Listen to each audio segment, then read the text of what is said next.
रहेंगे, संगठित रहेंगे, संघर्ष करेंगे, तभी जीवन में आपको सफलता मिलेगी।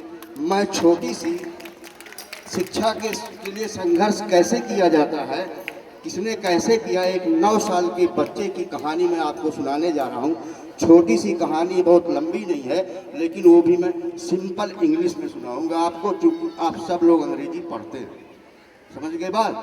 तो नहीं समझेंगे, क्योंकि अंग्रेजी ऐसी भाषा है जिसको आप नहीं पढ़ेंगे, नहीं समझेंगे, नहीं बोलेंगे तो आपको दुनिया में कहीं कोई ठिकाना नहीं मिलेगा।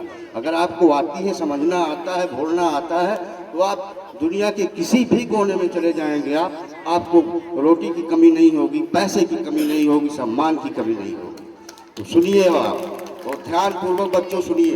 एक 9 साल के बच्चे की बात मैं बताता हूँ, जो मात्र 9 साल की उम्र में कोयले की खान में काम कर रहा था, और लेकिन बहुत गरीब था, लेकिन पढ़ने के लिए उसमें बहुत बड़ी इच्छा थी, उत्कट इच्छा थी। Now while at work in a coal mine, that very boy happened to hear some miners talking about a great school for colored people somewhere in Virginia in USA, United States of America.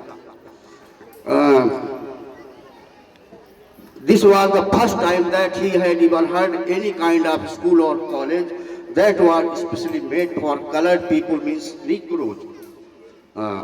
He at once decided to go to that school in every way possible, although he did not know where it was or how many miles away or how he was going to reach. As they went on describing the school, he thought it must be the greatest place on earth. So he at once went to his mother and asked for her permission, but her mother did not at first allow him. But at any rate, he got her half-hearted consent that he might start. His mother was very weak and broken in health at that time, but in the fall of 1872, that very boy of perhaps now 16 years started for Hampton by walking, begging rides, both in wagons, in car. Anyhow, after a number of days, he reached the city of Richmond. It was late in the night. Having been so long without proper food, he could not have any acquaintance in the city. So he asked for several places for lodging, but they all wanted money, and that was what he did not have. इस प्रकार that very boy became very nervous, but when he did not find any lodging, any food, he continued on walking the streets of Richmond city. At the position when he was unable to walk any longer, he came to a portion of the street where the both side walk was something elevated. He waited for a few minutes. When he became sure that no one was watching him, he crept under the sidewalk and slept on the ground to spend the night. And with his hanging bag, he made it as his pillow. Next morning, when he got up, he found himself somewhat refreshed. As soon as it became light enough to see his surroundings, he found himself near a very large ship, near a seaport, where the cargo of pig iron was unloading. As he had no money with him for breakfast, he at once went to the vessel and asked for permission from the captain of the vessel. The captain, a white man who seemed to be kind-hearted, consented, allowed him to work on the vessel to unload the ship. He started working unloading the ship, and the wages he found, he bought his breakfast, and perhaps that was the best breakfast for him in his life he had ever eaten. After the captain became very pleased with his work and ordered him to work on small wages per day.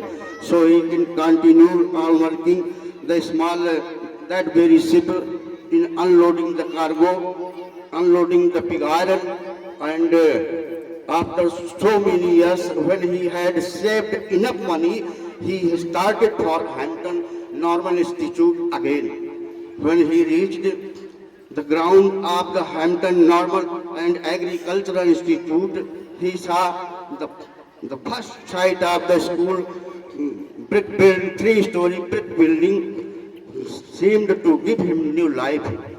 When he reached the ground, he at once presented himself before the head teacher of the institute for assignment to a class. Having been so long without proper food, bath, change of clothing, he could not make any favorable impression upon her.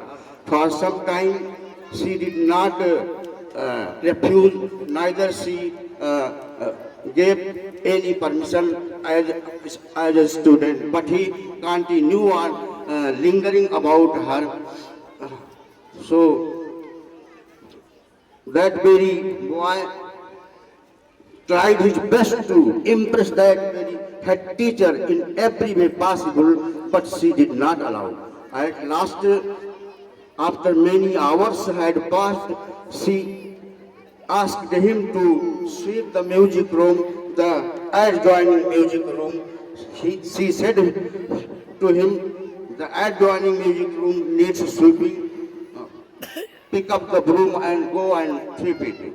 He at once thought that there was his chance. He gladly accepted it and went into the music room and swept it 3 times with dusting cloths, 4 times with brooms, and every bench, every desk and every chair had been moved and had been swept thoroughly. When he found and became relaxed that there was not even a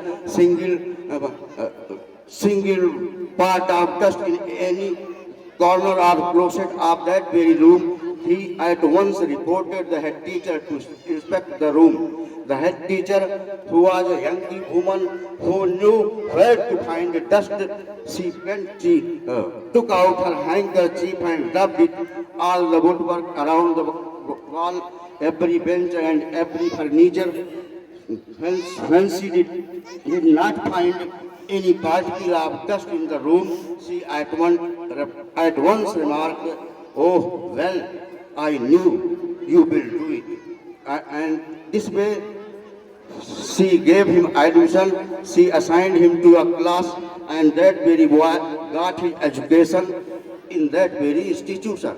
The sweeping of that recitation room was his college examination, was his entrance examination.